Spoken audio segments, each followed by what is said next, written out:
How's it going, guys? Joe here. Today I want to be showing you how I create a Mycroft custom voice command from scratch. So let's just jump right in.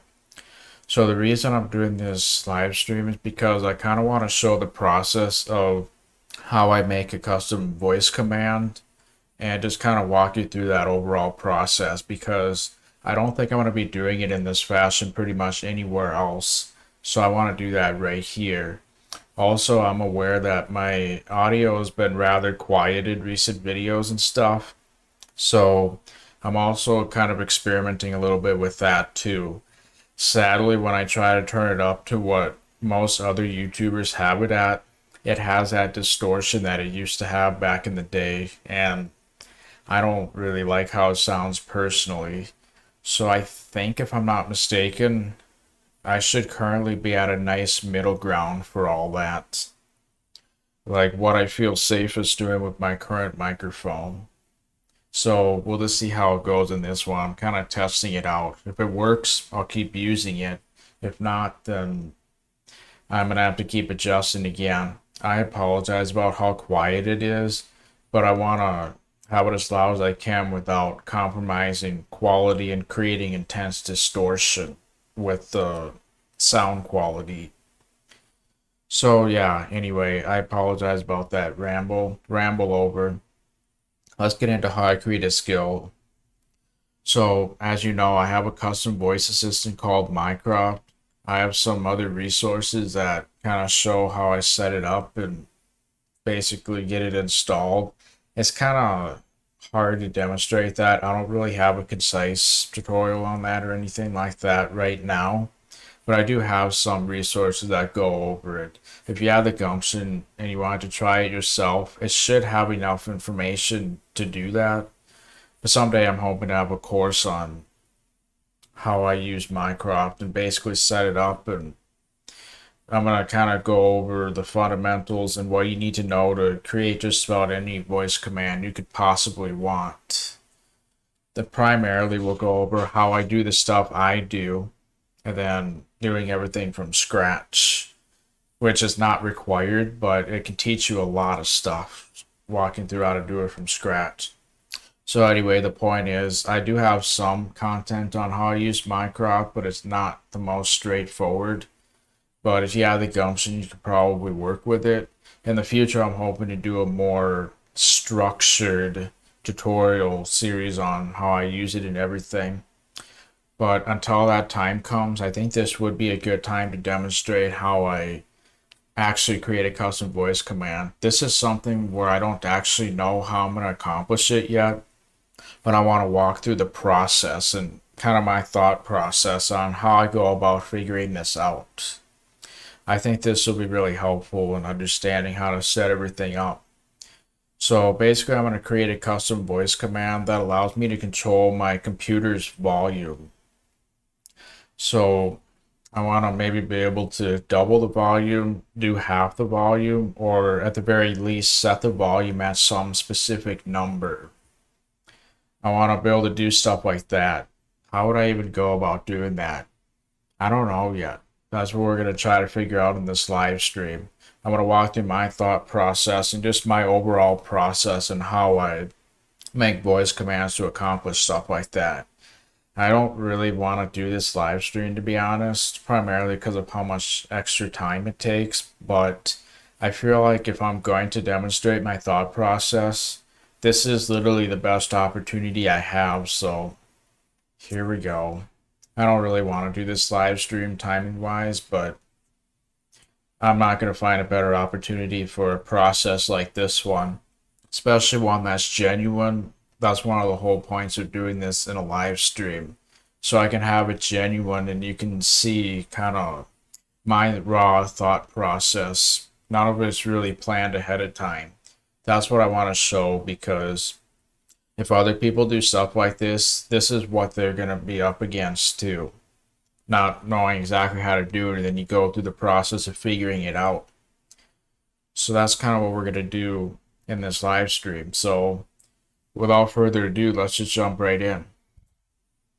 So this is going to be kind of a basic format. This is how I have my Intel NUC set up normally. this is where my TV is and everything. And I'm normally sitting on the couch right here watching TV. And when I say watching TV, I actually mean doing stuff on the Intel Nook. I don't really use my TV for traditional TV most of the time. I almost never watch TV nowadays.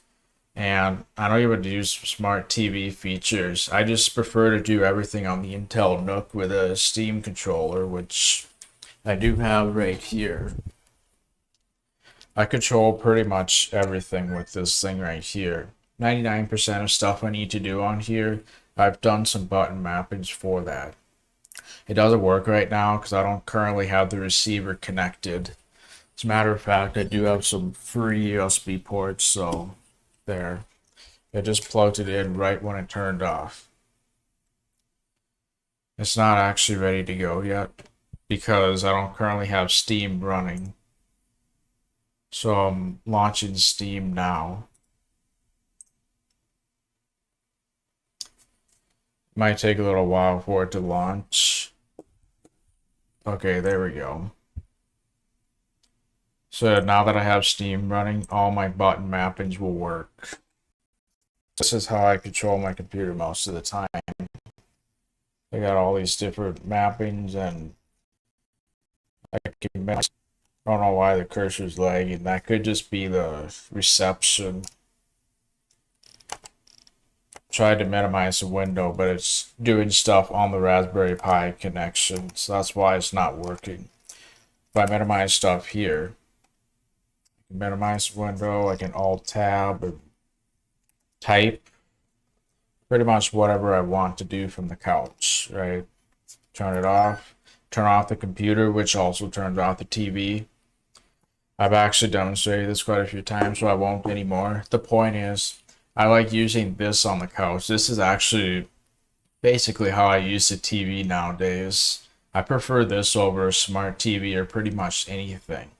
I like to watch local videos and bookmark where I left off and just bookmark moments in general so I can come back to them later at any time. And doing that on the Intel Nook with this thing makes it very easy. And then also, I could use the custom voice assistant along with it too and do virtually anything I want. Basically anything I program, I could do voice commands for.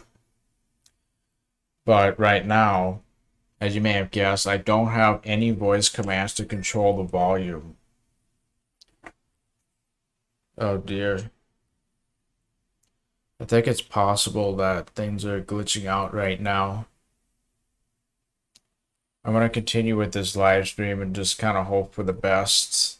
But YouTube's basically telling me right now that it's not receiving enough video for smooth streaming. I'm recording this too, just in case the live stream becomes problematic. But anyway, I control the volume like this, which is fine. But what if I'm all the way on the other side of my apartment and I want to quickly control the volume when this is on my couch? Well, I often like to do voice commands across the apartment, which is quite handy. But I can't do that with the volume or anything, so if the volume's really loud and basically giving me ear rape, then yeah, I have to run over to the controller and turn it down. That could take a while. I might slip during the process because this floor is really slippery. Well, anyway, how nice would it be to be able to have a voice command to control the volume like this? Well, that's kind of what I'm hoping to accomplish in today's stream. I think I've done enough rambling. You probably know that if you didn't want to listen to this rambling, just skip ahead. Well, now we're going to try to jump into it. So I have Mycroft installed on my Raspberry Pi right here. And I'm actually using WSL, which is a way to run Linux on Windows, primarily for SSH. WSL allows me to make an SSH connection to this computer where I do my voice commands. I could spend a lot of time explaining how it works, but I also think that I could walk through it as we go through this process too. So I think I'm going to wait till we go through this process. So how do I go about creating a custom voice command? So yes, I do have it running right now. I also have my breadboard there if you want to see how I wired up a breadboard to give me status LEDs. I've done a live stream on that in the past too, so go watch that if you're curious about it. But as you can imagine, I could do voice commands like if I want to open up this utility called Ducto, then I just go, hey Mycroft, open Ducto. I don't know if it recognized that right. I have a status LED. That's why I was looking down there so I could tell if it was listening to my command. But it got stuck. Hey Mycroft, what happened? I can also ask what happened if it doesn't recognize things correctly. So I don't know what this did right here. Let me try it again. Hey Mycroft, open Ducto. Now it should work better, I would imagine. The utility should open itself up. Hey Mycroft, what happened? What happened? The light stays on even after I finish my command, so it's having a hard time recognizing right now. My Intel Nook is kind of warm, so I have a fan right by it currently.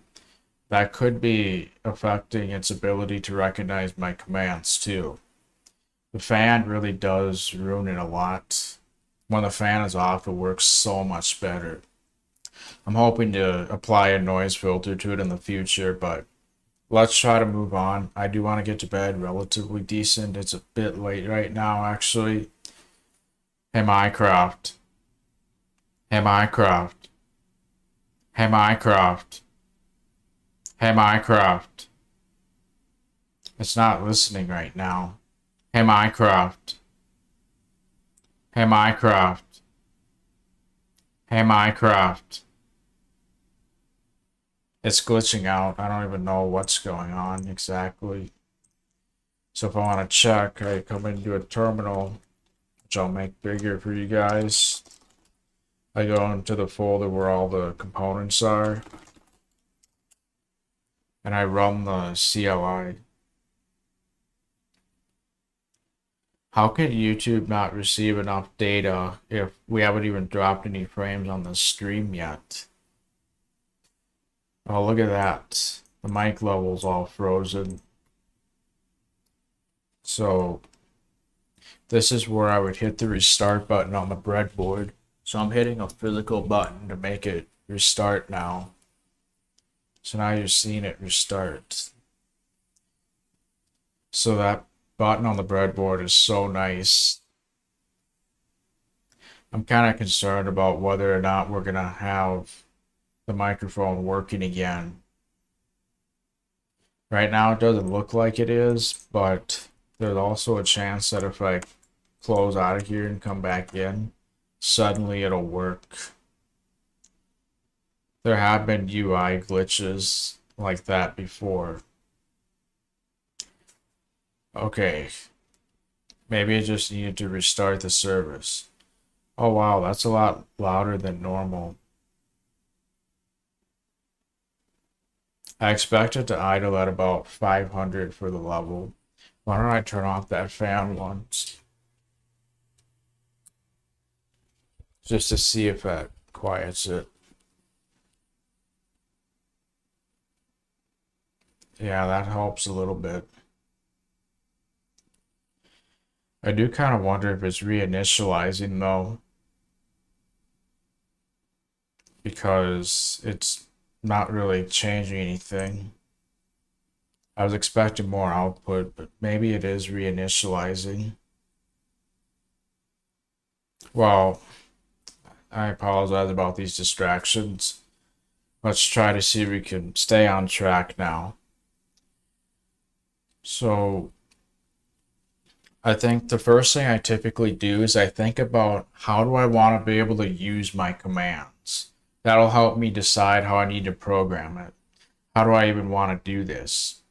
Obviously, I kind of showed how I want to control the volume and everything, but how do I want to control the volume? I can pretty much do it however I want, so I do need to come up with a way that I want to do it. Yeah, by now this should have been successfully loaded. I'm just gonna close it out altogether.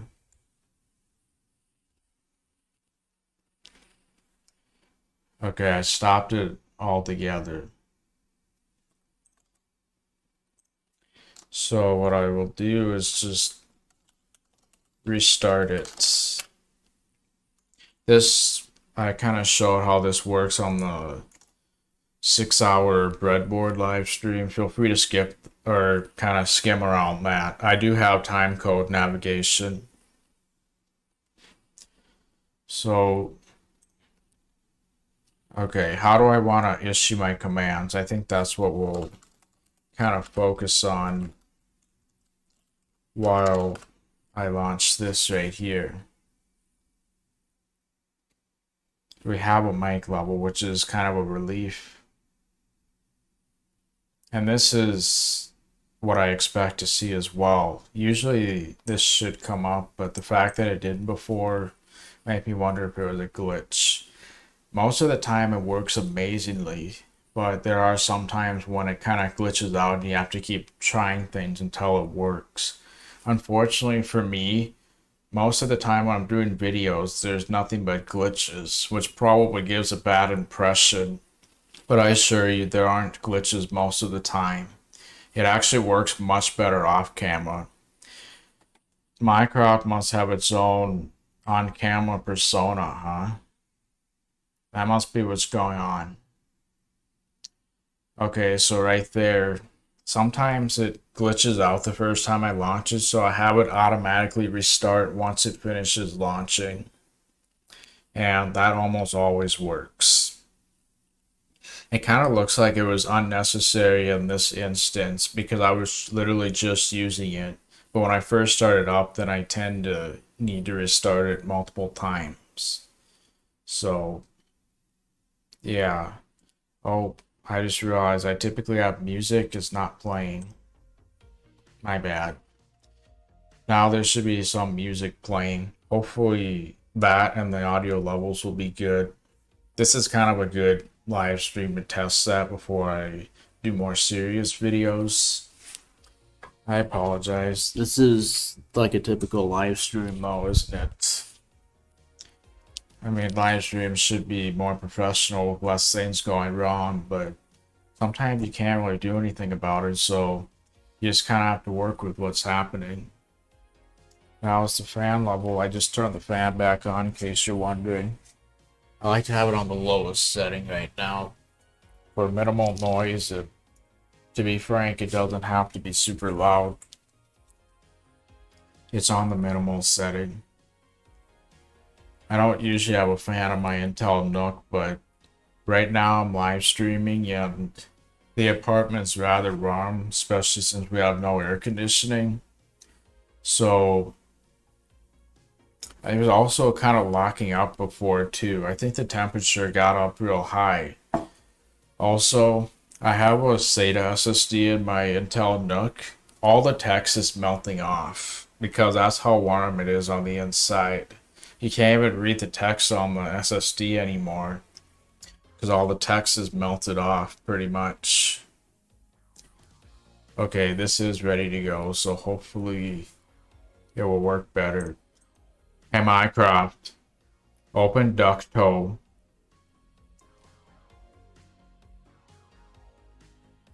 That just opened up a blank Google Chrome window. Let's ask why. Hey Mycroft, what happened? What happened?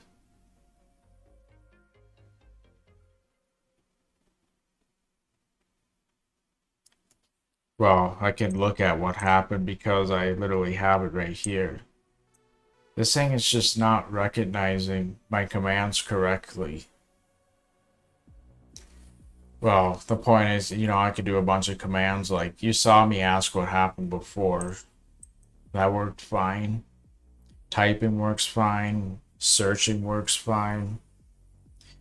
I'm not going to try to show it anymore because clearly it doesn't want to. It's a bit shy.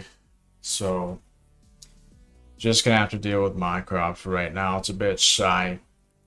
Let's just get our command figured out now. I'm so sorry. Hopefully I'll have timecode navigation that addresses all the distractions and everything.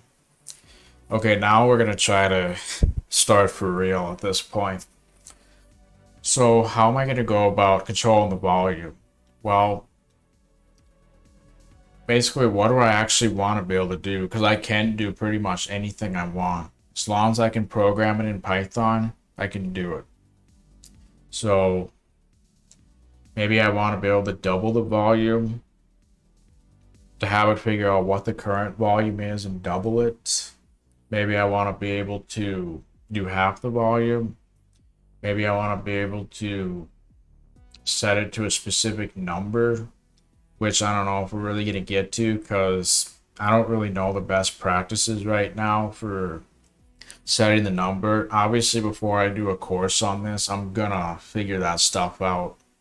I'm really just doing what I need to get things working. It's a bit of a duct tape mess, to be honest. You've probably seen some of my videos demonstrating it, and it's a duct tape mess, let's face it. I mean, why are we like 20 minutes into the live stream and basically haven't done anything yet? It's a duct tape mess. Okay, let's just address that right now, but hopefully if I do a structured tutorial series on it, it won't be as much of a mess. But at the same time, I might want to demonstrate what it's actually like and make it as realistic as possible. So, yeah, anyway. What you're getting here, despite the fact that it's disjointed, is also honest content. This is kind of what it's like, sadly. I mean, I'm talking a lot, so it's not quite this bad, but it can be a little bit janky sometimes. Anyway, let's do the custom command now. So I might want to be able to do half the volume, double the volume, and rather than maybe doing a specific number, I'll do a bunch of different presets. Like maybe I have certain volumes that I like for certain things. Maybe when I watch YouTube from a certain creator, I like this volume. When I watch local videos, the volume can be anything depending on the video. So I might have a preset for that. And I could probably name it if I want. So it could be like set volume local videos. And then it'll be whatever volume I like for local videos, which I would obviously program.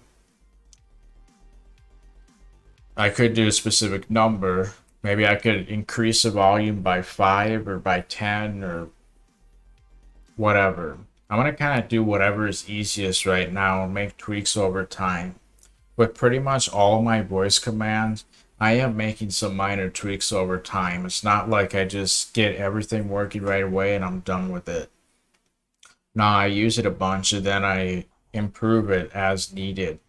That's how I got to the level I am. Not because I'm crazy and know exactly what I'm doing, but because I'm just trying a bunch of stuff, seeing how it works, figuring out what I don't like about it, and then fixing it so that it works better. And then I end up with what I have now.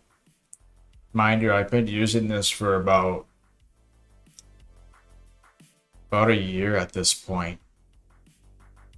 I started to take it pretty seriously like 9 months ago. But I've been using it for about a year at this point. I mean, I literally have a video excerpt going over when I first installed it. And that was about a year ago from this live stream. So I've been using it for a long time. I've made a lot of tweaks to it, and yeah, don't be afraid to get your hands dirty and do stuff like that. If it doesn't work how you want, try to see if you can figure out how you can make it work. Don't be afraid about failures. Do the Super Mario effect or whatever you call that. That's a system that Mark Rober promotes or whatever. The idea is you You sort of gamify stuff, and then when you fail, you'll wanna overcome those failures, and it can be very rewarding. That's how I would treat this. I mean, it is really cool when you can get it to work right, so do your best to then make tweaks over time and want to make it better and exactly how you want it.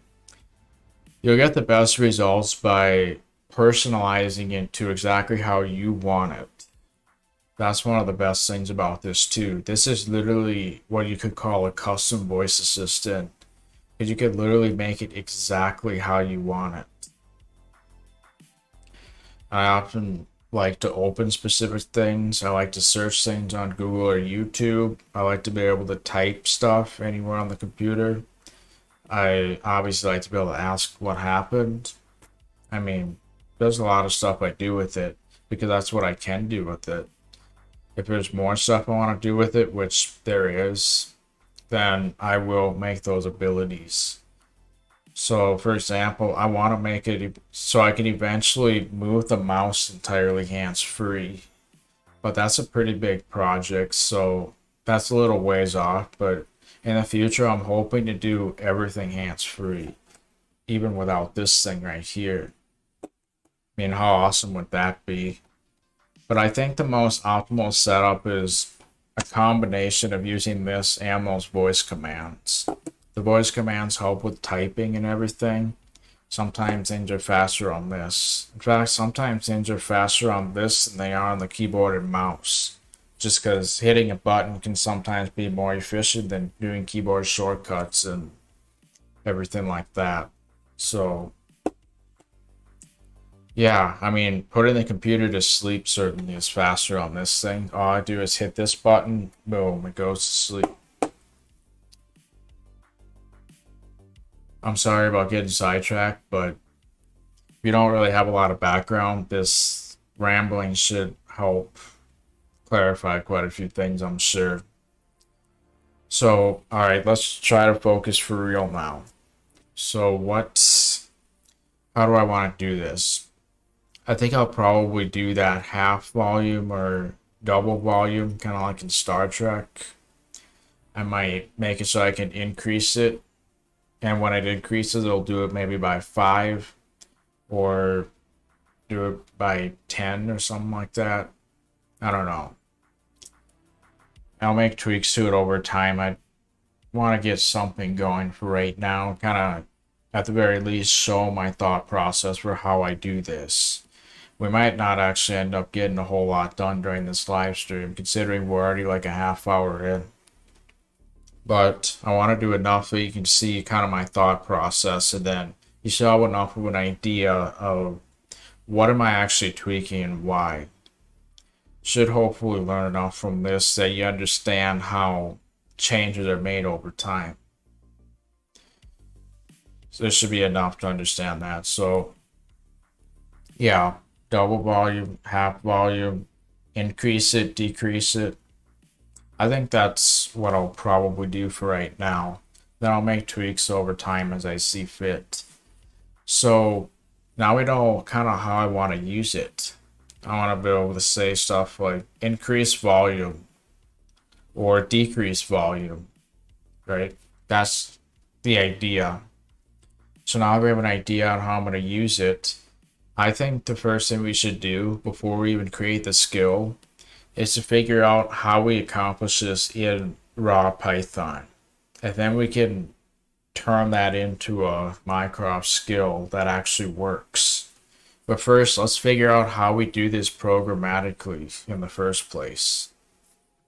So, how can I control my volume using the Raspberry Pi? The Raspberry Pi is a completely different system from my computer on Windows. How do I use that to control the volume? Well, that's what we're going to figure out. I don't even know the answer yet. We're going to figure this out on the spot. So I'm going to press Control C to get out of here. So the first thing I would probably do, usually when I do stuff remotely like that, I find that it's easiest to do it on the command line. So basically our first goal is to figure out how do we control the volume with the command line. Because that's probably going to be the easiest at the end of the day. It's probably the most practical. So let's come to the web browser. Don't know why the live caption is on, but whatever. So basically what I would search is some basic search like Windows control the volume command line or something like that. So this is probably using a utility. Nersoft does have some pretty useful utilities, and I'm sure provide do stuff like this over the command line. In fact, this is probably going to be one of the best options because I'm sure I could control the volume. Another thing to keep in mind is computers typically have multiple audio devices, so how do you control the volume on this specific device and not this wrong one, right? So, oh, look at that. There's a whole decrease volume 1%. I may want to do stuff like that depending on how easy it is to accomplish it. I don't know how to do it. I didn't prepare for this ahead of time. You're literally learning as I am here.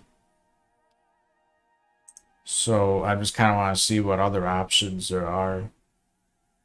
Oh yeah, look at that. This may end up being an option too. That simple sound volume though, I have a feeling that this probably has some command line options. So actually what I would do right here is figure out what this gives me. So right now I kind of want to do a feasibility analysis because can I even do what I want? I don't know. I may not be able to do this at all.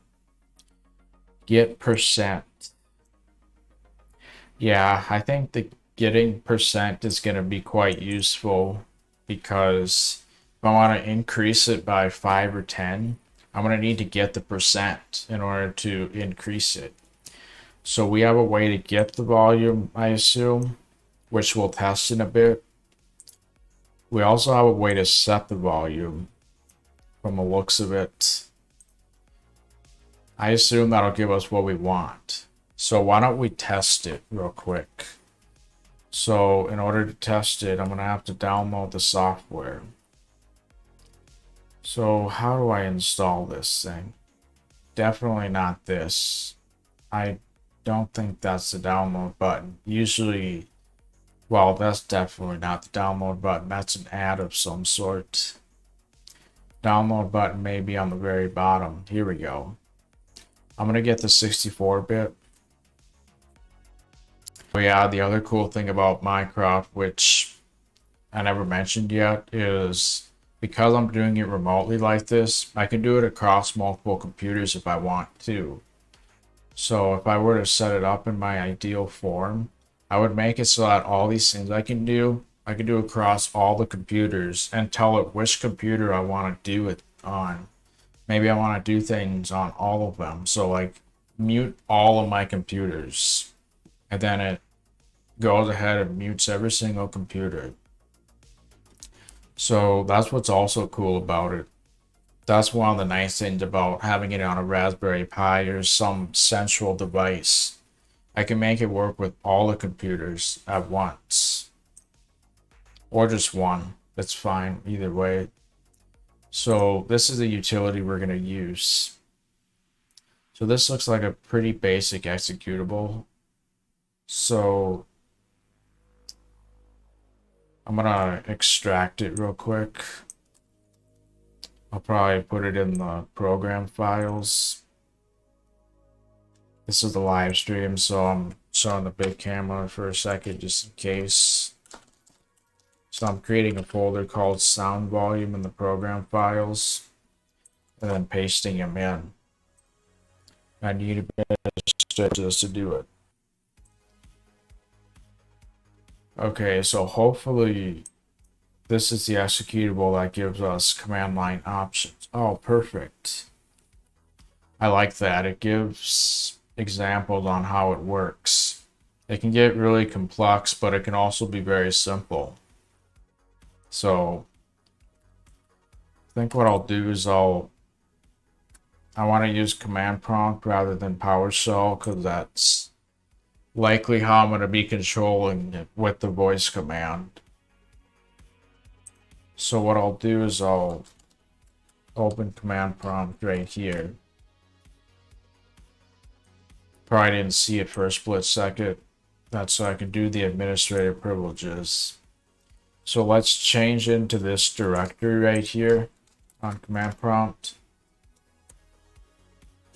Also, if you're afraid of the command line, you really don't need to be. You just have to learn what's needed to accomplish the task at hand. It might not sound that simple, but that's where AI can be helpful nowadays. You could use like ChatGPT or else Bing Chat or something like that. And you could basically ask it what you want to do and have it walk you through things. But also try to learn from the experience too. Don't just blindly do stuff. Try to understand what's going on. Then you can actually learn from it. You're just learning in a slightly more efficient way than traditional means. So anyway, I think what I need to do is reference sound volume view.exe.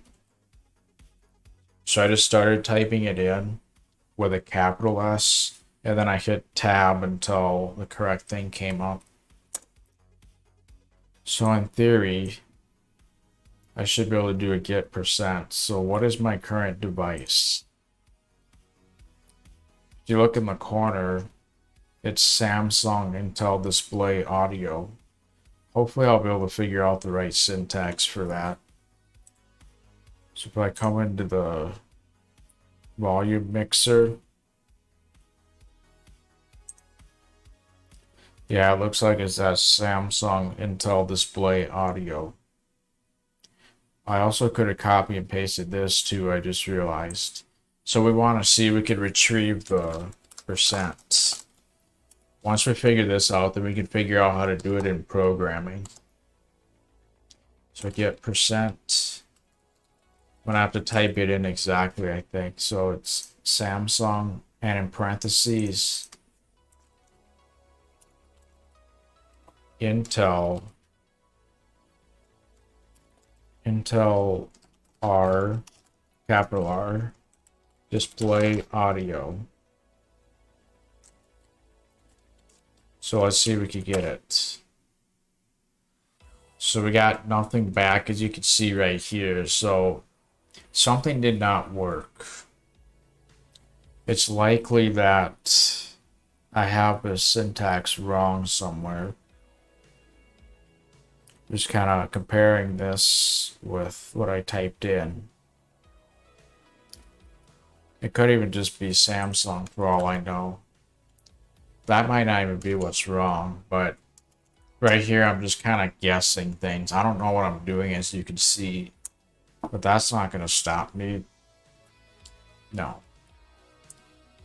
So, oh, you know what we could do? I'm sure there's a command that allows us to list the audio devices. Then we can figure out what device we need to do. So is there anything for listing? Looks like you could switch to default audio device on the command line. That's pretty cool. Why don't we just run the get percent all by itself and... Oh, here we go. Here's a list of the devices. So what I need is Samsung something or other. Speakers may be what I actually need. And speakers might actually be the correct thing. So Samsung all capped. That obviously has a volume right there. So what if we just do Samsung all capped, which I think I just did, and that never worked, strangely enough. we might have to reference it through some other means aside from that. Or we have to reference it with just the Intel display audio. So we might actually have to reference it like this. Nope.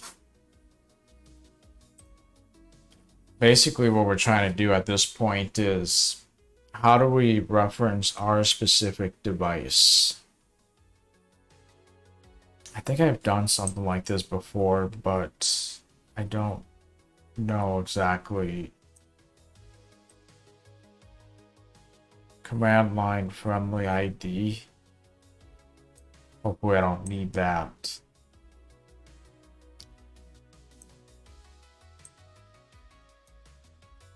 I'm a bit lost if I'm being perfectly honest. You know, I did this somewhere before. I can't remember.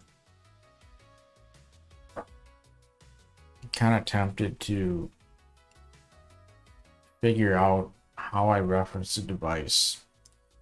Now that I think about it, I think I've actually done this before. Okay.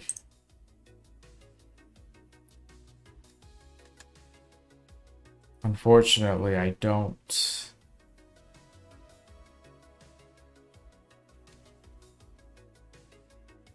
I'm a little bit lost. So I think what I'm going to do at this point is see if I can figure out the device. I think I might be able to actually pause this live stream and come back. I think that's what I'll do. I'll attempt to come back when I figure out. I think I did something like this in the past now I think about it. I want to see if I can figure out where I did that. Hopefully I'll still have some code for that. And then we can figure out where to go from here. So I guess I'll see you in a bit then.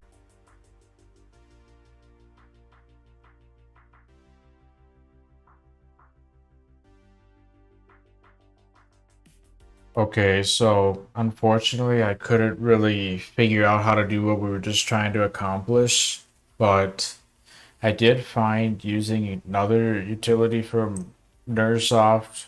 There's a NERCMD. There's a pretty simple command right here where you don't even have to specify the audio device. I won't be able to get the volume, so I'm not currently going to be able to do half volume or double volume, but I can increase it or decrease it by a certain amount using this command right here. It's actually quite simple, so given that I want to wrap this up relatively soon, I think this is a good way to go about accomplishing it for now. This is actually something that we can put into action. We want something we can even do. So I tried all sorts of stuff, like all these different names and even using the identifier. So I discovered that if I right click on the device, which I'm almost positive this is what I want, then I can copy the item ID or the name or even the mute or unmute command. But unfortunately, nothing really worked. I was talking to a chatbot. They suggested that I use the command line version of this same utility. Is this it? I can't remember. This is it right here. Use a command line version, which is pretty similar, but I'm sure it has some different version stuff on it. But it didn't give me any better behavior, so I stumbled across this. The way you install these utilities is exactly how I installed the first, so you didn't really miss out on anything with that. Give me a moment here. Yeah, you didn't really miss out on anything. I just copied those files in pretty much the same way here. Given how slow that is, that makes me a little bit nervous. When it freezes up like that, that can also mean the video's not working as well as it's supposed to. So I'm gonna do a quick little. The hard drive is a little bit slow to access as well, but the YouTube preview doesn't give me any problems. So I'm gonna trust that it's still working fine, even though it was rather slow right there. Anyway, let me show you how it works. So hopefully this won't affect the volume of the music too much, but so here's a current level of volume that I have. If I do this, it goes up. We have a way to control the volume with the command line now. Now I need to basically figure out how to do this from the Raspberry Pi. So that's kind of the next step at this point. We actually have something that works now, so that's great. We now have the next step. We're able to do the next step now.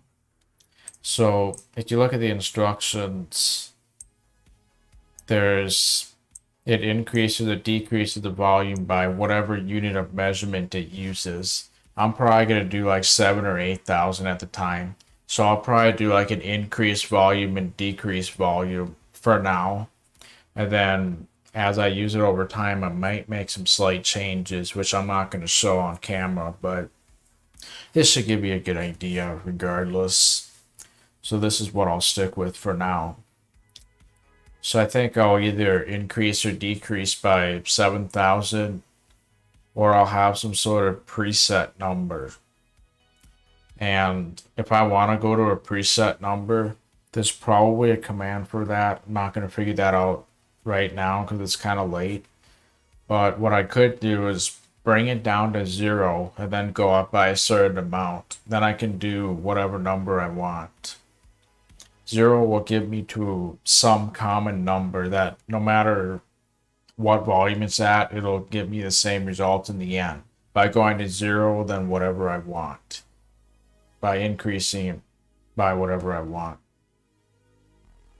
So that would actually, the set sys volume would allow me to accomplish what I want. I may also want to mute or unmute, but I don't really have a good use for that, so I'm not going to do that for right now.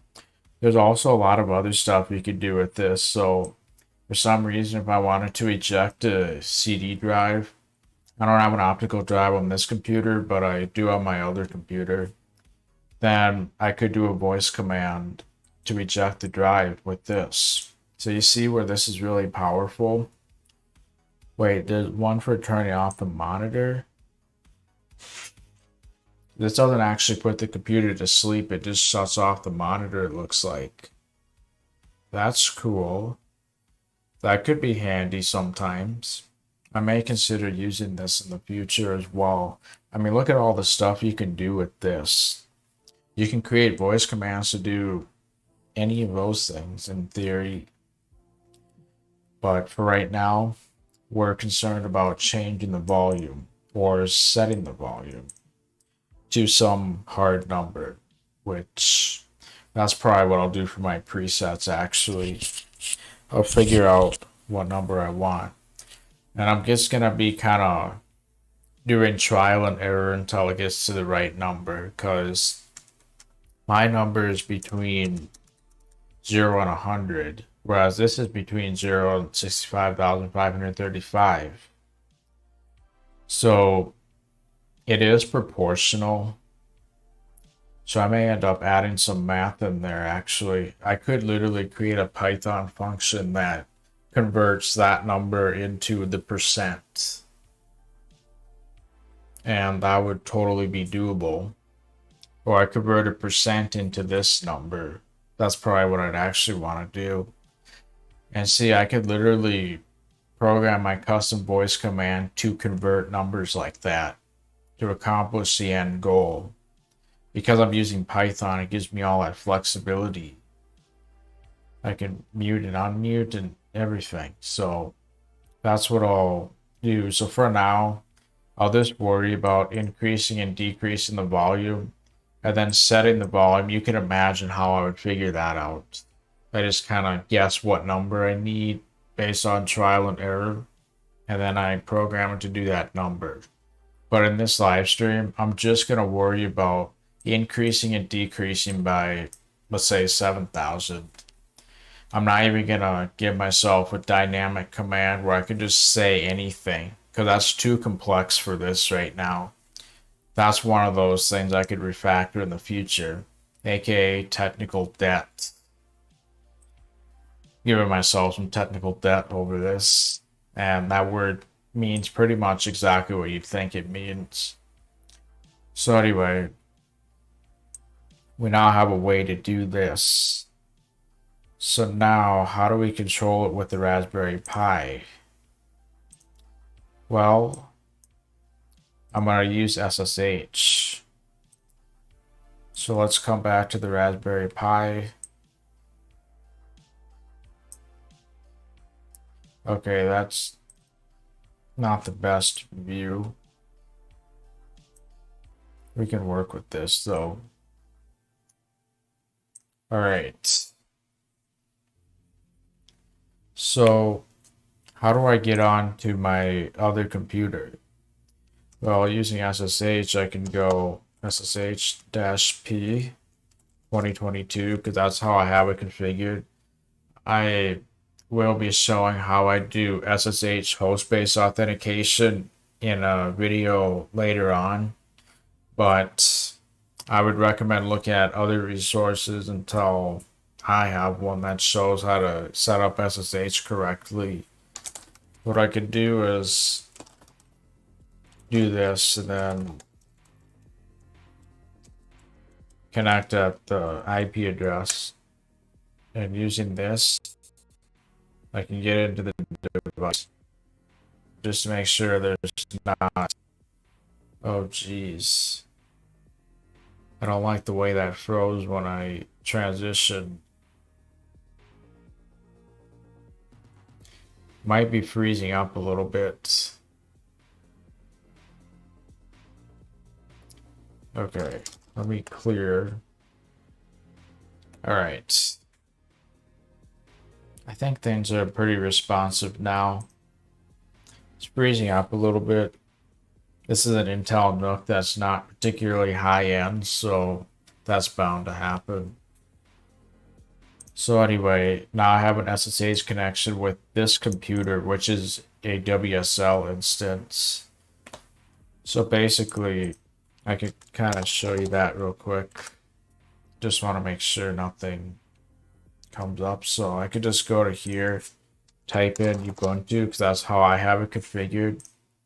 And I have SSH on this system right here. And then I could access command prompt through this. And that's how I connect to Windows. I did try using OpenSSH on Windows. It just doesn't work no matter what I do. Doesn't matter if I do it from PowerShell or Windows Store or whatever. It just will not work on any of my systems. Maybe it will on Windows 11. I don't know, but for now I'm just using WSL right here, and that provides great compatibility for SSH and everything. So how do I access command prompt? Well, I can do basically the cmd.exe is located in my C drive, Windows System 32, and then cmd.exe, right? And then I could do /C, then whatever command I want to run in command prompt. So in this case, I might do that volume command. So why don't we increase the volume by 2000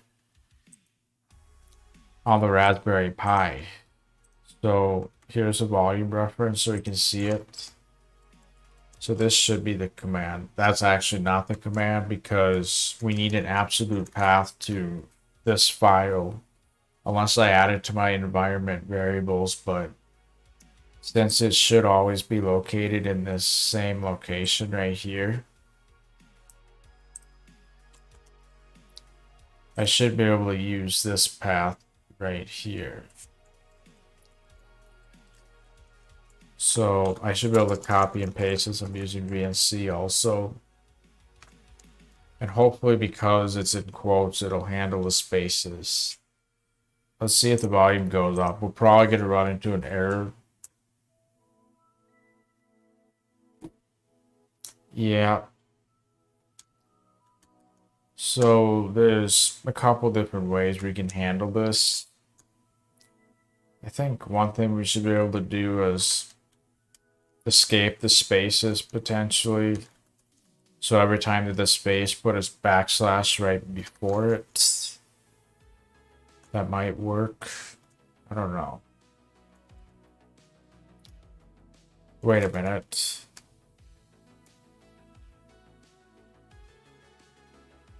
This is not even the right path necessarily. Where's the sound volume.exe? We only specified the directory. That may be part of the problem too. I'm confusing myself trying to get brackets corrected. I apologize about that. So it's possible that we need separate quotes for the actual path. One thing we could also do is just put the executable directly in System32, and then we could use the relative path and it'll work fine. I like it. I want to do that because I think it'll be easier. So I should be able to just copy this and go to system root % right here. Then I should be able to go right into System32, which is where command prompt is located. My computer's locking up and that me a bit, if I'm being perfectly honest. How's the live stream preview? It seems to be pretty reliable.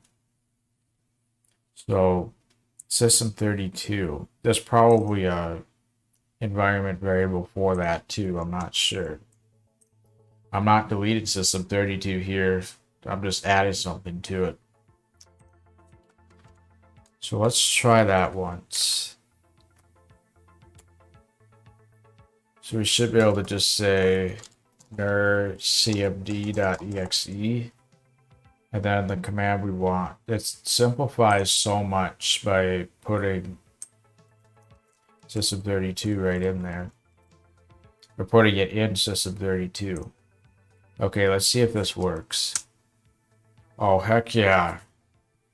So now the volume just went up from the Raspberry Pi. So mind you, I'm using the Raspberry Pi to accomplish this now. How about that? So that means I can use the Raspberry Pi to control the volume. So we're actually in pretty good shape. I'm kind of excited about this. So now what? So we got it on the command line. That's actually one of the other things. I recommend doing it on the command line before doing it in Python because Python can make it even more complex and it just adds more variables that can go wrong. So get this working and then get this working, then get this working, and eventually everything should work, right? So I like that approach a lot better. So I simplified things by putting this in System32.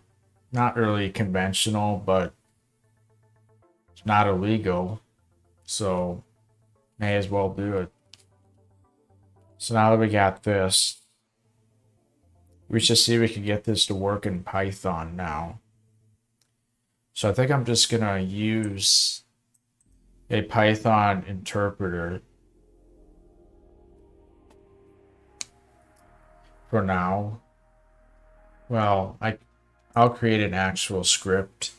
So I'm going to use Vim in the command line, which has extra fancy text shortcuts. Otherwise, if you're not familiar with Vim, use Nano to create the file, but I know Vim, so I want to be able to use it. So I'm just going to create a temporary Python script called change volume.py. By the way, if you're in Vim, then if you want to temporarily follow along, hit I, which will allow you to start typing. And then there's a couple ways we can execute the command line in Python. What I typically like to do is import OS, hit enter a couple times. Actually, if you're using Vim, you might run into trouble properly indenting the code. I'll show you what I would recommend if you run into that issue and you're on a Raspberry Pi. So yeah, import OS, and then that'll allow us to use os.system, which is effectively the command line. And that command that we ran earlier, I'm gonna close out of this. So I hit Control C, which will now allow me to do my Vim shortcuts. And then I press capital Z twice to get out. That's how you exit Vim and save, if you're following along here. So the reason I got out is because I want to copy this command right here. So I'm going to highlight that, press Control Shift C. Now I'm going to hit the up arrow, hit enter. I'm going to hit J to go down. I'm actually hitting K, but by default it's J. Then I'm going to hit O, Control C, and then Control Shift V. And then I'm going to hit Shift I to go to the beginning of the line. And then I'm going to hit the pound symbol to add a comment to that. Then I have a reference. Then I'm going to hit Control C, hit J. Actually, I want to start copying the command. I'm going to actually yank the command to inside those quotes right there. So I would hit K, W to go there. And then since I want everything till the end of the line, I'm going to press Y $symbol. So that should copy everything from there to the end of the line. I'm going to hit J. Then I'm going to type F single quotes, which will bring me to there. Hit P to paste. And there we go.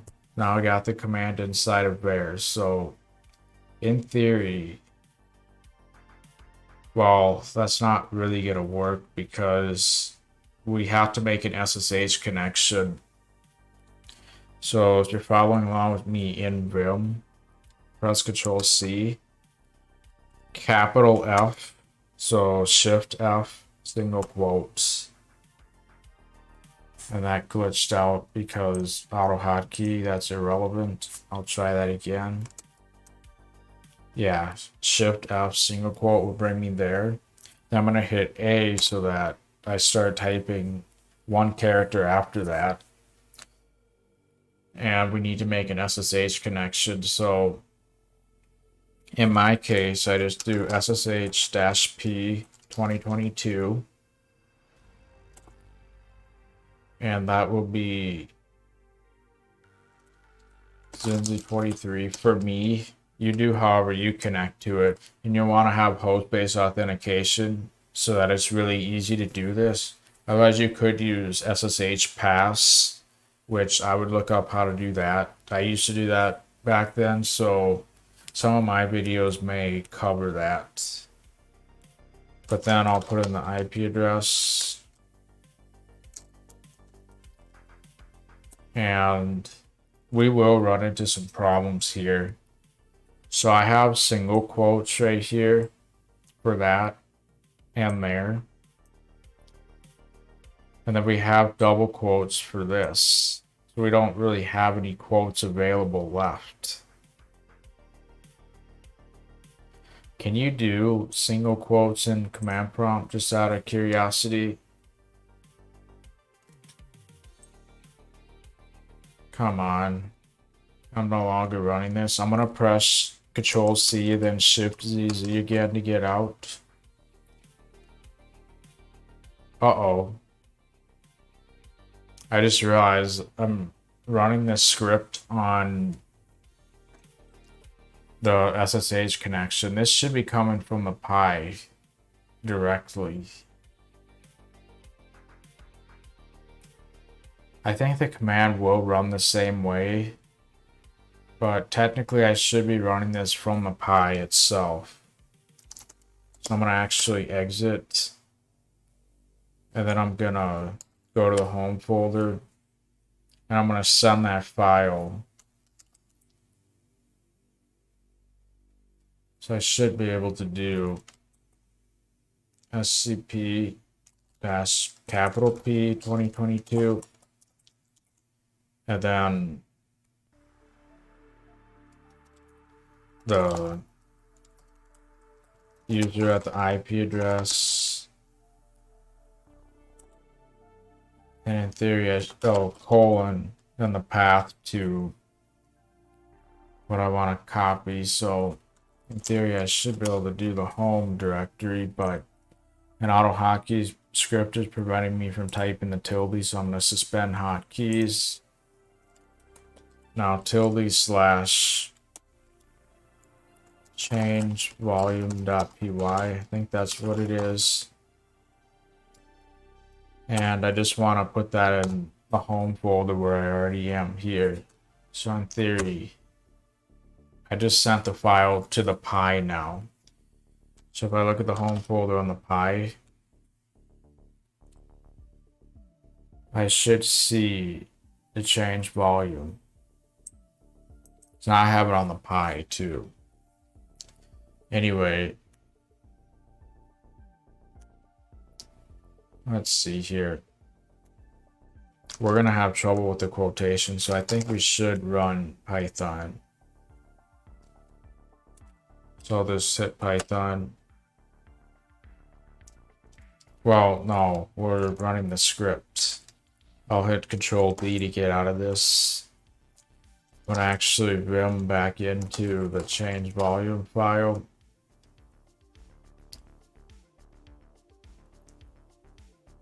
oh yeah, I was actually gonna figure out, well, let's just do a test. I think I should be able to do single, no. I'm sorry, I'm just trying to think. Let's come to here. If you're using, I'm not even gonna do the Vim narration anymore. So if you don't know how to use Vim, just use Nano. I just hit J a couple times and W to get to where I am. Then I went into insert mode. Can't remember if I pressed A or I. I mean, feel free to experiment with that. Anyway, let's put triple quotes there. Then I'll F single quote to go to this one and add more. Hit A to add more, then I hit Control C to get out of there.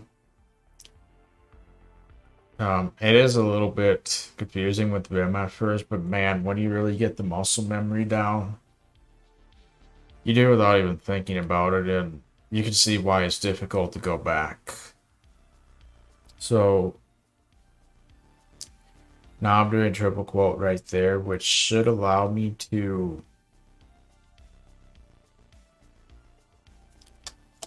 actually do a fourth one, which will be a single quote, then triple quote.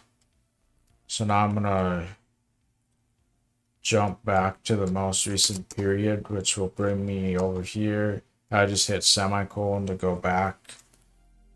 That was basically Shift F period semicolon until I got to where I am here. I'm gonna stop the Vim narration at this point. Those are like the basics right there. Okay, so I want to go here and add the single quotes. I don't know if that's gonna work, especially with 4 of these quotes next to each other, but maybe it'll know that One of them single, one of them's triple. Otherwise, I would use the double quotes to separate it out. But we could check if this actually works. So, Shift ZZ to get out. Let's run Python, change volume, see what happens.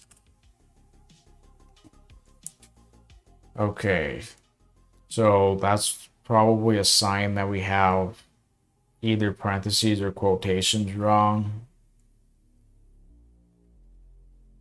I don't know what's going on exactly, so we're gonna have to come back into the file, and so the triple quotes are fine. I think all this is fine here. So yeah, once we're in the WSL instance, I should be able to just run the cmd.exe, and then that nar cmd. I might be able to use single quotes on it, I don't know. I was looking at this before. Might not even need quotes at all, to be honest. I wonder if that's the case. So I'm gonna actually come back to here. And what was I gonna do as double quotes? I'm gonna change that to a double quote. That's a single quote. See, I don't like this because I'm confusing myself. That's a single, that's a double. Would something like that work? And we have a corresponding parenthesis, so that's good. We have a triple quote open and a close, double quote open and close, single quote open and close. It gets confusing when there's a lot of quotes, as you can see. And you can also see why I haven't even created the voice command yet. Because that's too many steps at once. It just is. So now I just press Shift ZZ to get out again. See if this works any better. Oh, look at that. It worked now. What I changed was the quotations. So this quotation that I have here will work. So I think I'll jump to that 15,000 number and change that to negative 15,000 just to change it back. Nice. Perfect. So this is truly on the Raspberry Pi now. We also figured out the Python syntax that we're going to be using. So this is the base syntax for what we're trying to accomplish here. Do you think we've done enough to start creating our custom command now? Now we figured out how to do everything in Python. Now we just have to make it voice command driven. So let's do that. So I'm going to exit Vim again. Shift ZQ will quit without saving, by the way. Anyway, let's create the custom voice command now. So wherever you have Mycroft installed, I'm gonna go into that, and then within there, there's a bin folder. You might want to go to your natural bin folder depending on how you have it set up, but with my current setup, I would go into the bin folder, look in there, and I'm going to use this skill creator, which will get me most of the way there. So now I'm going to run Mycroft MSK create, and I'm doing a // because it's in that directory. So this will basically walk me through creating the skill. I don't want an email address, so I'm just going to hit enter. So I'm walking you through how I create a skill. So now we have to name the skill because that's how we're going to reference things if we modify it or something. So I might literally just call it volume or volume adjust. I don't know. Doesn't really matter. Something like that. Hit enter. That's what it looks like. So that looks good to me. So I'm going to hit Y, enter. I could have just hit enter because that's a capital Y. So that means that's what would happen if I hit enter. So some trigger phrases. So I'll show you how I reference what I say, but right here, I don't want to do any square bracket syntax because with the way I have things set up, it will complicate everything. So I'm just going to write plain English with no symbols right now because it will simplify things for me. So what phrases do I want to say? Increase the volume. I'll probably do like increase volume. If I say increase the volume, it'll probably still know what I meant. And actually, I may want to actually start with the word volume rather than end with it, because that'll make it more likely to know what skill I'm using. Because when you issue a command, it actually goes through all of your skills and it matches out of all the possible commands, which skill are you using? And I feel like if I start with the word volume consistently throughout the whole thing, then it will for sure know what I'm talking about. Because if you have the same word like turn on or turn off with multiple skills, it may have a little bit of confusion with what to do. So I'm going to start with volume, which will make it kind of universal. For now, that's what I'm going to do. I may change that at a later point in time. So I'm going to do volume increase, volume decrease.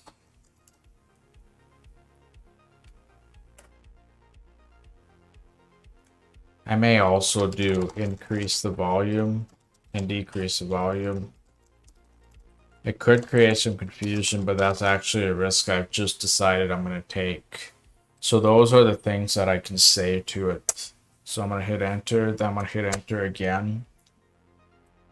So I don't usually do auditory feedback. I don't have any speakers hooked up. Usually I get direct feedback with whatever I do, so I don't need auditory feedback. But if I did have it, I'd probably say something like changing the volume. Doesn't really matter. Just gonna hit enter there. I find that since I'm not likely gonna put this on GitHub, at least right now, I don't really worry too much about the description, so I'll just do changes the volume. It doesn't matter what you put for this. And I think I'll do the same thing here. Or something similar. It doesn't really matter. You can put your name here. I'll put my name. I don't really care about any of that right now, so I'm just going to hit enter. Hit enter again. I almost always put this under configuration. The category doesn't really matter, but since I'm literally doing computer stuff over SSH, I just like to throw it under configuration. But it doesn't matter what category you do necessarily. I don't do any tags right now either. Since I'm not putting it on GitHub currently, I'm not going to do any licensing, but in the future, I will probably do some licensing. I'll probably do the one that's got the most freedom. So this, I don't remember this, but I think I just hit enter. I'm not going to create a GitHub repo, so I'll hit N. Okay, now our skill is created. So right now the voice assistant will glitch out because I have to update the skill, but I'm not ready to do that yet. So Now we're going to actually program the skill. So this is where it's located. So I'm just going to highlight it, hit Control-Shift-C, type in CD, Control-Shift-V. Now I'm in the directory of the new skill. If I look in that folder, there it is. You want to see it graphically. This is what the folder looks like. Those are all the files in the folder. The init.py is where all the magic happens. FYI, if you want to change any of the trigger phrases or how it responds, that's all in the locale folder. So if you go into locale, and for me it's ENUS, you might have something different. If I look in there, there's all these files right here. This dialog, I believe, is... So if I just do cat and then hit tab, start typing dialog, hit tab again. This is what the auditory feedback will say. If I change this to the .intent, those are the commands that we use, and we can change this at a later point. So now I'm going to go back where I was before by typing in cd hyphen. Now we're back where we just were. So now I'm going to go into the init.py file by typing in vim init.py. And that's kind of what our file looks like right now. So basically, you know, I think there's supposed to be some more stuff in here. I don't remember. Let's see what this gives us right now and see if it just works if we start adding stuff here. So the first thing I want to do is type in import OS. I hit O when I started typing, by the way. And then what we're actually going to be typing is down here. So this is where our new commands should go. So I can't remember how to do things off the top of my head, so I'm going to actually open up another window and look at one of my other skills to see how I did things, because I can't remember off the top of my head. So I'm going to vim into probably my typing skill. So this is one of my other Mycroft skills right here. And this gives me stuff I might need. So in order to read the voice command that I said, this is what I use. I create a variable called result and use this message.data.get. This syntax will be a lot different if you use square bracket syntax in the locale files. That's why I didn't do that, because this works properly when I don't do anything with the locale file. I can add square brackets now, or the square curly braces now, and it will still work in this fashion. But I don't want to have it when I create the skill, at least with how I'm doing things. So as long as you've been following me so far, possibly doing something different, then this should work fine. So result will be whatever I said. I can maybe rename this to some other variable, but that's basically the voice command I said, including all the words. So it's basically, it's all the words are the string. So now I'm gonna, what do we want to do next? Well, now it's kind of a matter of using the command that we want. And we can probably create a bunch of if statements based on what command I said. Run this command. If I said it this way, then run this command instead. So I think I'll probably pull up another terminal window for now. And if I go into that, what was it called? Change volume. So that os.system is exactly what we want.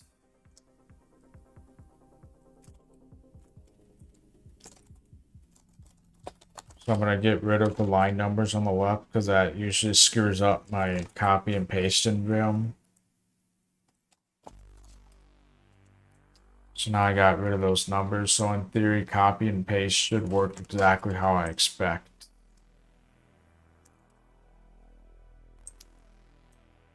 Yeah, it kind of looks like it is. So that's kind of what my command looks like. So what exactly is this doing? This is decreasing the volume. I think I might go with 7,000 instead when I decrease the volume. I think I'm actually gonna put increase right before that. So I'll delete that negative. So I'm gonna create if statements, and then what we do will be in those if statements. So we also need to remind ourselves of what the commands actually look like. Right up here, I'm going to actually import all of our statements just so I can easily reference it. And I'm going to use some Vim madness here. So using .bang and then the cat command, locale enus, the intent file. So those are all of our commands right there. I will delete them when I'm done, but for now, I'm going to keep them. So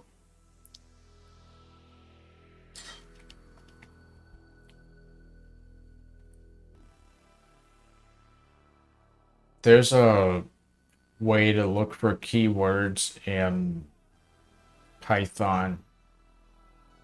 Now I can't remember what the syntax is. Python, look for characters in string. Find.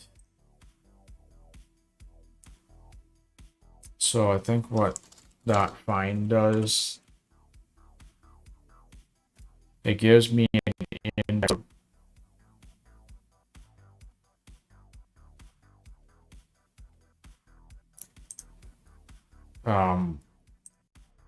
Basically what I'm trying to do right now is figure out a way to just increase somewhere in the utterance. So now we're actually getting into the command specific stuff. That's more than just Python. If I feel lag right now, I apologize. There's really nothing I can do about that right now, but I'm sure it'll be fine. Jeez, that's lagging bad. I think it's mostly okay. I apologize. Oh, looks like we dropped frames now. Not much though. About half a second's worth of frames we dropped in this entire live stream, I think. Jeepers, that's bad.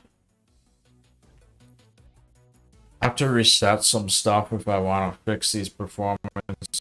I'm not going to do that right now. When I look at the live preview, it looks okay. This could get worse. Trust me, I've lost hours of footage because of it being worse.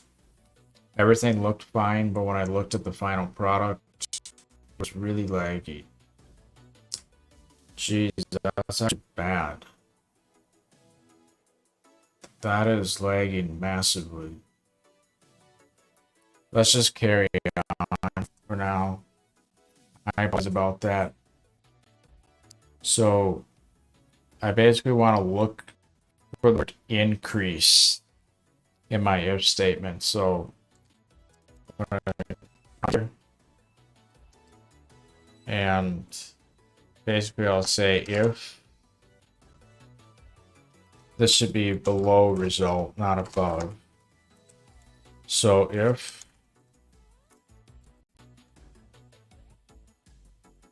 the results because it could be uppercase or lowercase, so I'm gonna lowercase it, and then I'll attempt to find the word increase. I think that's the syntax that I want. I'm not sure here. Then I'm gonna here and indent that. Then increase the volume by 7,000 because now we've established the command. Otherwise, so I'll say elif, then I'll just copy everything here. If it's decrease, and that's bad. If we got 7,000, and then I think that's all I'm gonna do for now. You get how I would do commands. I would literally just look up and here. So like set system volume something or other. Oops. Let's come back to here. Then if I do this set volume accordingly, figure out what I want it to be and figure out what keyword I want to do for that given thing. And I basically do that till it's exactly how I want.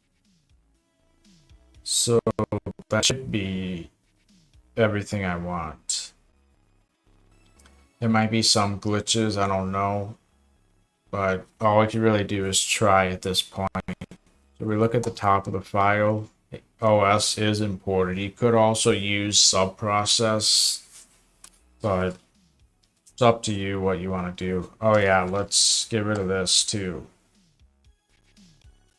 So yeah, increase and decrease, we've taken care of that. And if I wanted to look at a specific index and I wasn't doing this find method, then what I would do is split this result into an array so I can access each word by an index. And I just split it by a space or something like that. So in this case, increase would be index 1 if I were to split it into an array. So I would reference index 1 in the if statement. Otherwise here, it's index 0. For this and this is going to be index 1.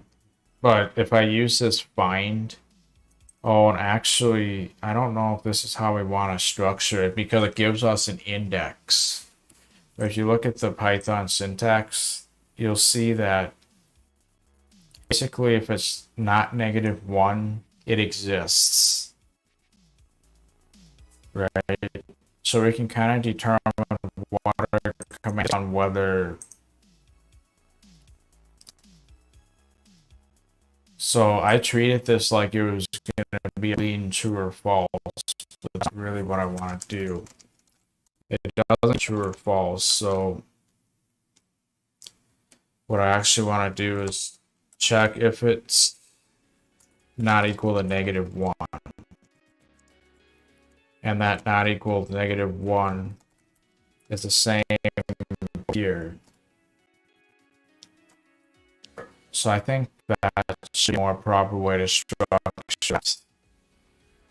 But now I'm going to come back up here.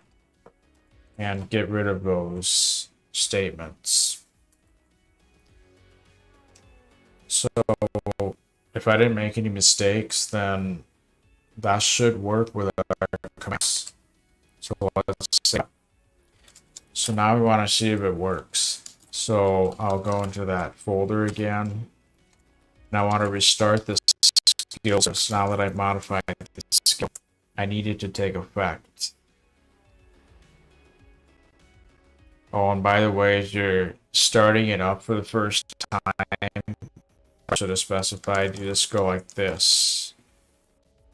If you want to restart everything, you just do all restarts. But we should only need to restart the skills service if we modify a skill. So I'll go into the CLI. Sorry if I forgot to mention some steps. Hopefully you can kind of follow them. I really apologize about the lag and stuff. It's not even drop frame, believe it or not. It's the system freezing up. I didn't think we'd run into these extreme performance issues. Hopefully audio has been consistent, even if video has not. So now we basically wait while it's initializing. Might be able to type it under the input, but we also might not be able to type it in until, well, it's ready to go now. So let's see if it works. So let's increase the volume. Ready? Hey Mycroft. Hey Mycroft.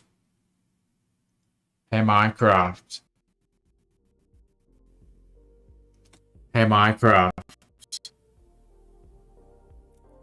I think I would have to restart it in order for the voice command to work, but I'll just type it in right here for simplicity's sake. If this works, then we can just, but I have to restart the whole thing, and I don't want to do that right now. So if this works, the voice command will too. Well, look at that. Increase the volume. If I say increase volume, which is not one of my programmed phrases, see, that's not working. So how I structure the word does matter. Volume increase should work, I think.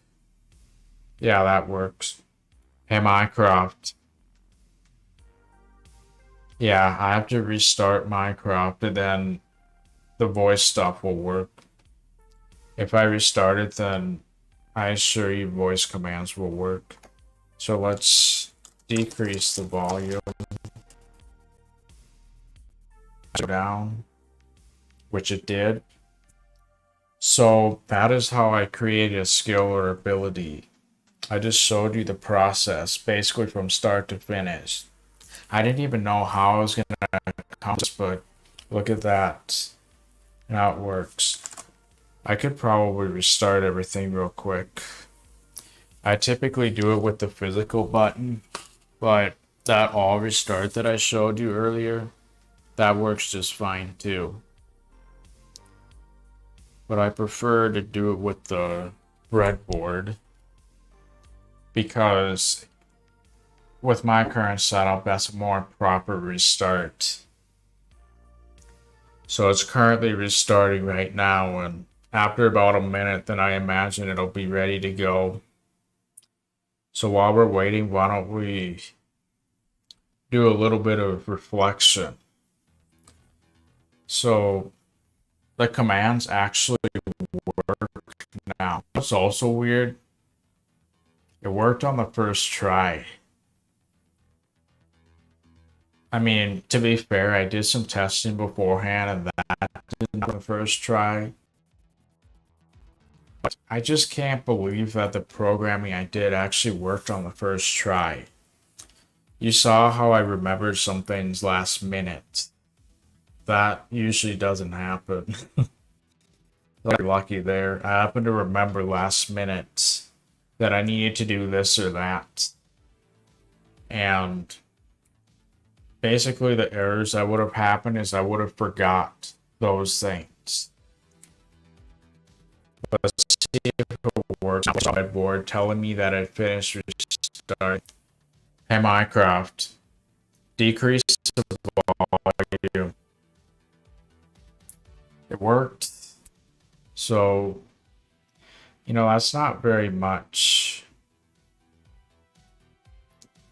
Oh yeah, I was gonna make another improvement as well. What if my IP address suddenly changes? Then I have to modify the skill itself in order for that to apply. But I actually have a file with all the different IP addresses I use, and I may want to load those. Okay, so that's 40%. Mycroft, decrease the volume. I don't know why I just got stuck there. It still worked. That's now at 28, so 7,000 is about 12%. Based on that, then I can figure out how much I need to adjust. I may want to do like 20% at a time. So if 7,000 is 12%, doubling it will be 5%. So, well, that's 14,000 would be 24% roughly. If I just want to do 20%, then I'll maybe do 12,000 for the number.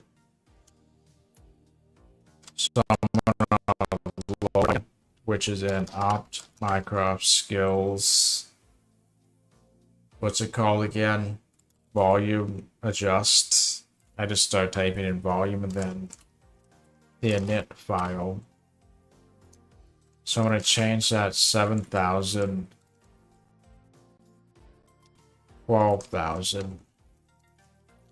And then this is minus 12,000. I think that'll be about right. I can adjust again accordingly, but that's what I would estimate we're at. So yeah, I mean, there's a couple adjustments I can make. First of all, I do want more customization. I'm not going to worry about that tonight, but you can imagine that using that set volume command, then I can set it at a specific, I might even name the percent that I want to set it at. So if I did anything like that, let's get out of this. Let's navigate into our skills folder for the volume change. So let's say that I wanted to, let's say that 34% volume was always the correct answer for YouTube videos. I would then, the first thing I would do is come into the locale file, the .intent one, and I would maybe say something like change volume YouTube or something like that. Whatever I want to say for setting the volume to the YouTube specific one that I classify. I would add that as another phrase, save that. Then I would come into the init file, and I can't because I already have it open in another terminal window, so I'm just gonna hit A to abort this, find the terminal window where I have it open, and I would create another if statement. I would check if it has the word YouTube in it, and if it does, then I do that set system volume and then whatever number is correct for that. Then I'll be able to set it to the YouTube specific number. If I listen to songs and I have a specific number, do the same thing for that. So that's pretty much what it entails. Now, before I leave, I don't want to have to hard code this in because, well, first of all, if it changes, I have to change it everywhere here. but also all my other skills too. And then I have to restart the skills service, which hopefully that's not going to glitch out when I do. If it does, then I'm going to waste even more time yet, which all could have been prevented if I didn't have to change anything. So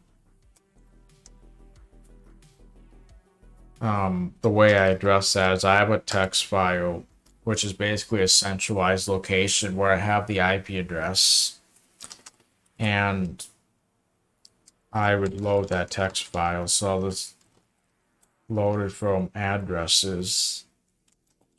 Addresses equals open. And the file is in home pi documents Mycroft IP address with no extension. I want it in read mode. I'm going to do .read and then split by a new line character, because that's how I like to open it up. And then to reference it, it's index 0. This is actually what index 0 is here. So I think the easiest way to deal with that is I'm going to change this to an F string. I actually like to do an RF string because just the way it affects certain things. I just like how that functions overall. And then what that'll allow me to do is right here, I can delete this IP address right here and instead reference addresses index 0 in that syntax. Because it's an F string, it'll allow me to do this. And then I want to do the same thing here. See, if I change this earlier, then I only have to do this once. But because I write bad code and bad practices, it's all messy. I have to do this multiple times now. What have I done to myself? Well, so now I can do that addresses index 0 again. And the curly brace, which I did remember up there. So in theory, that should allow me to reference a centralized file. Then if I change it there, it applies everywhere, and I don't even have to restart the skills service for it to apply. So I'll save that. I will have to restart it for this though. I actually mentioned, no, I did restart it, didn't I? We did do the voice command and it worked. So I added that extra utterance so that I can say YouTube. I didn't add my if statement yet, but now I can. So if I'm adding a new thing, I'm going to want to go into the utterance file, change that, and then add the if statement and then the command that I want to run for this given thing. There is a way to do dynamic commands, so I could just say whatever the number is and then it does that number. And I don't even have to hard code the number. It just grabs the number from the utterance and then applies it. That's really tricky, and I don't know how to do it if I'm being perfectly honest. That is something I'm going to figure out someday, though. More technical debt. Sounds about right. So that's something I can do.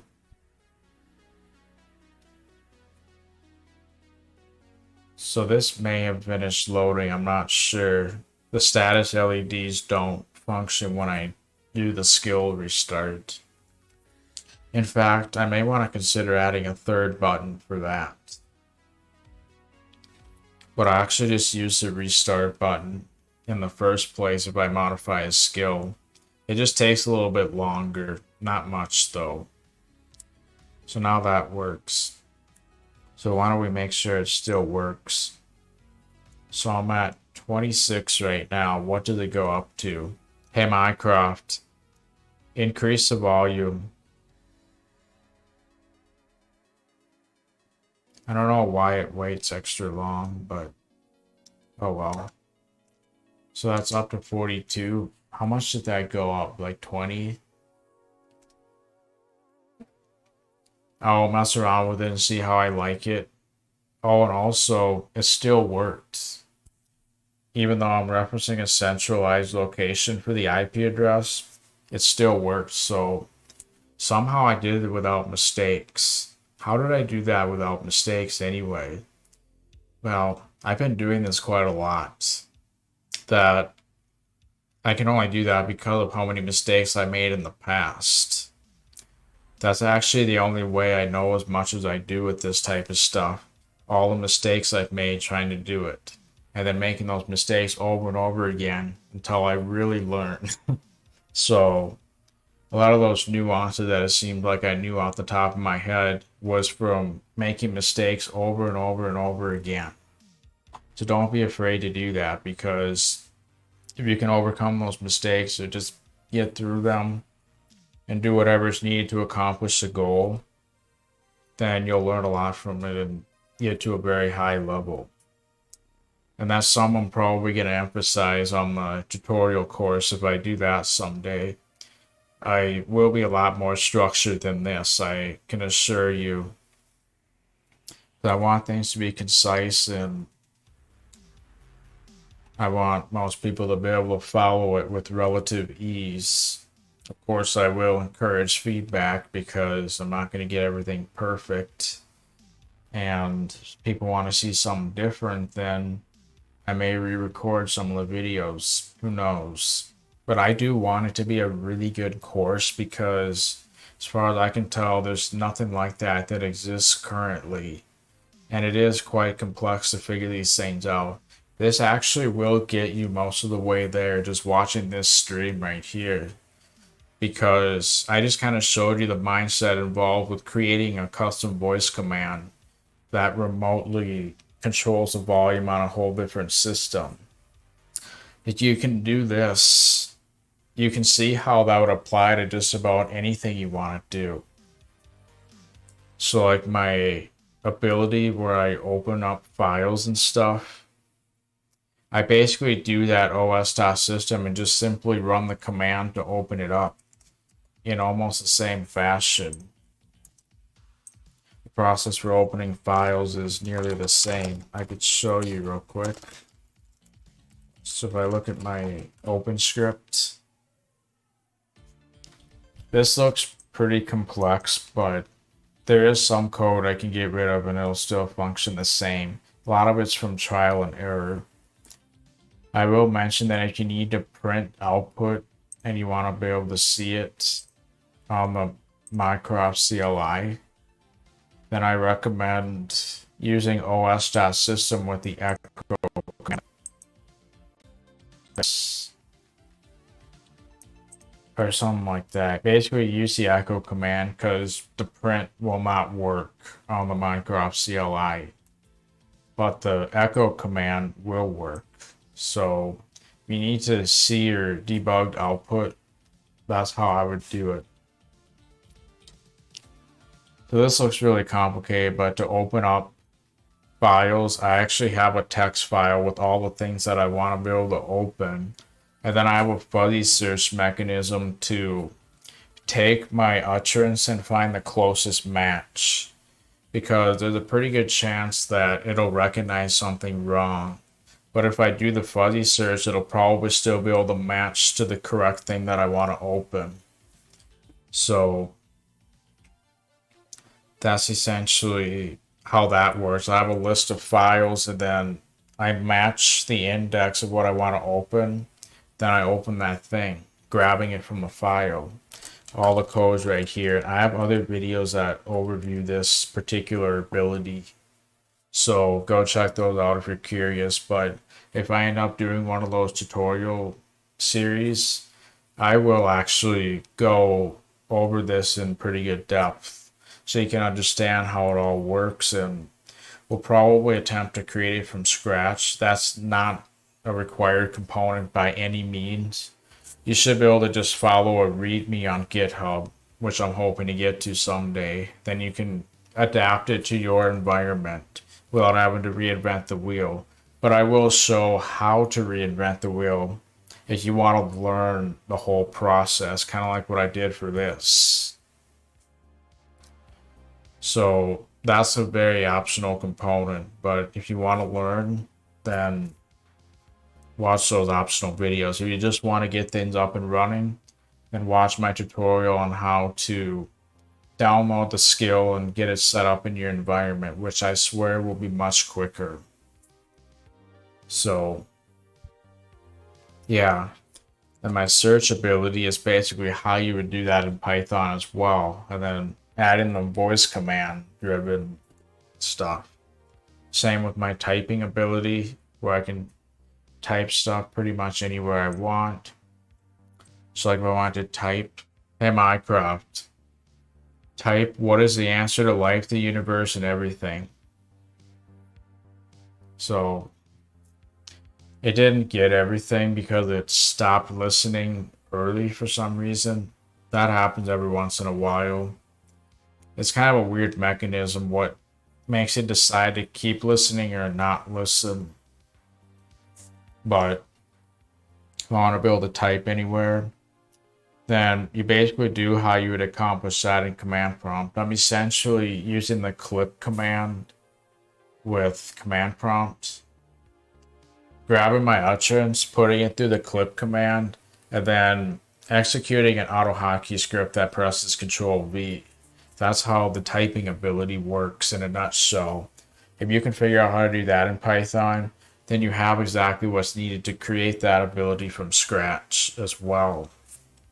And I showed you how to grab an utterance, so you just use that as the thing you're typing. So yeah, there's a lot of stuff I obviously want to explore with this yet, and I certainly will before I do a tutorial series. I have a feeling that I actually installed it wrong. The fact that I have to go into the Mycroft core folder in order to access the MSK create, that's a sign that I probably installed it wrong. But it works anyway. And then some of those glitches that happen, they might actually be avoidable. So I'm going to have to do some more research on that before I ever do a structured course or anything like that. And to be clear, the course should be completely free on YouTube. I will not charge anything for that. It'll be completely free. So will the abilities. So, yeah, there won't be any charge either. So hopefully it'll be the best course on Mycroft whenever that does come out. It might be years from now. I don't really know. It could literally start coming out within the next couple months. It depends on how things go. I mean, this is literally a last minute decision to do this live stream, so you never know how this is going to go. I was originally going to do this on my own, but I figured it was a good opportunity to demonstrate the process of creating a skill from scratch, or just creating a command from scratch and how I go about doing that. So now you saw my process, even when I didn't know how to do it myself. You saw how I figured things out, and yeah. I mean, there's probably some stuff you missed with how I stumbled across NerdCMD and everything else. Basically, just more research. You'd stumble across that anyway. And yeah, you just kind of look at what options are out there, and then you decide what do you want to take from that and accomplish yourself. That's what it comes down to. So if something is not working, maybe look at some other options if you're stuck. Maybe use a chatbot to help you out too. That's one of the really nice things. You used to have to use a forum or something like that, but now you can do a chatbot. So, yeah. So I'm actually looking forward to doing that course. And like I said, it will be completely free. All of the resources that I provide will be completely free. But I imagine I'll probably have something in the future where you can support if you want. But there's also a chance that I might wait until... So there's a channel that I'm thinking of creating on well, going over a bunch of tutorials and stuff like that. I'm thinking that I might actually wait to do the course until that channel grows a fair bit. We'll have to wait and see. So that's another factor. A lot of stuff going on, and yeah, I'm not quite at a point where I'm ready to do that course yet. But I think if that channel does end up taking off, which we'll have to wait and see, then I might end up doing the course when there's actually a lot more viewers. And then I can get feedback on there, maybe even get some contributors, because there's a lot of stuff that I would not be able to do myself, but some contributors might be able to. So if we can build a community around this, I think that would be really incredible. So there's a chance that I might wait to do the course until that happens too. We'll have to wait and see. But I do kind of want to, I'm not going to do the course on this channel, to make it clear. It will be on whatever new channel ends up coming out. I have some plans for that.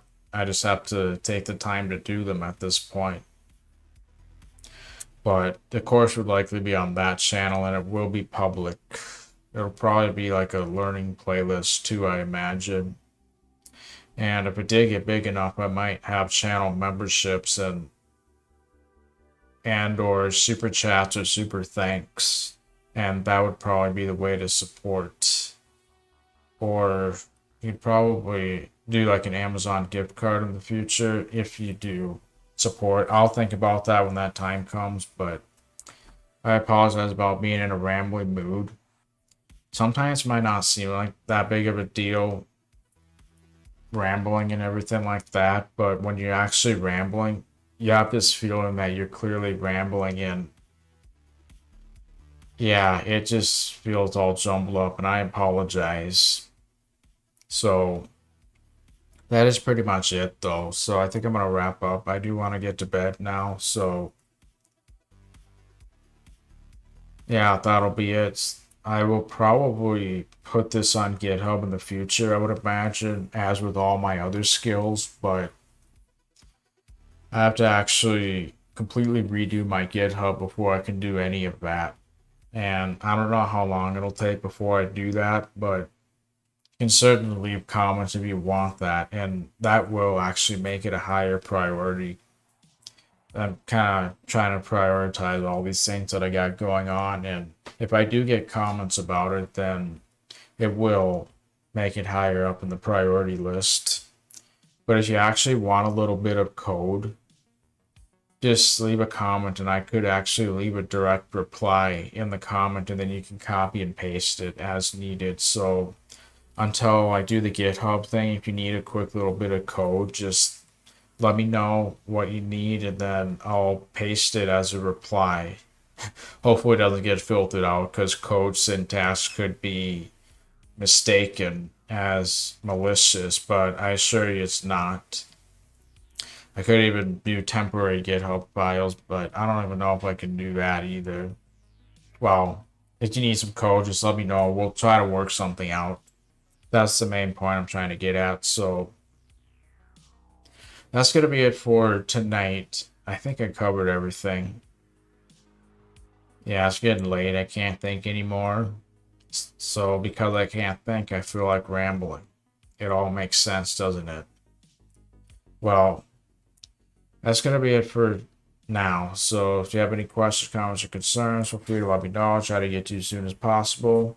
Otherwise, yeah, I think that's it. So thanks for watching, and have a good one. Peace.